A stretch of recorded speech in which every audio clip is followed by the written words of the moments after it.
良友会18日伫林德区大象宽庭餐厅举办第21届会员大会，包含市长黄伟哲、前议长郭信良、立委陈廷辉以及跨党派议员10多人共同参与盛会。詹俊良的查某囝，也就是台南市议员曾之杰表示，良友会会秉持着过去20年来帮助弱势理念，迈向另外一个黄金20年。良友会呢成立至今21周年了，这个黄金21年，这21年的岁月很不简单。那大家是志同道合走在一起，那因为善的力量，大家结合在一起，所以良友会长久以来呢，就在地方，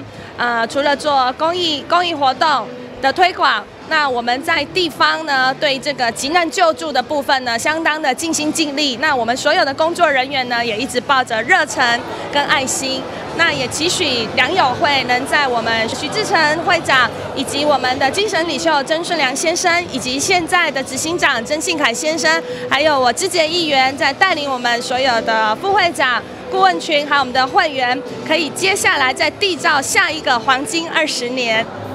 良友会除了不时举办关怀活动，还有良友杯儿童画图比赛、特金合作奖助学金、圣诞系园市集等等，这公益活动会当顺利举办，拢是良友会全体会员慷慨捐赠所促成。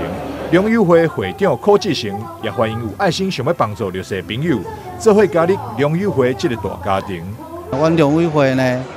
即摆全力阮所有咱家的会员。大家呢集资集力呢，共同呢就是在做这一项的这个社会的服务。那希望呢能够创造一个大家呢更好的一个生活环境，然后让每一个需要帮助的人，或是有能力可以帮助其他的人，家的人呢，大家让共同做伙，让咱的生活呢愈来愈好。良友会伫会长柯志成、前后任执行长曾之杰、曾信凯。总干事李光彦等人的努力之下，凝聚众人的力量，用行动实践良善循环，造福社会正面的力量。这付出不只是为台南市东区，也为整个台南美好未来拍下清高基础。市议员曾之杰表示，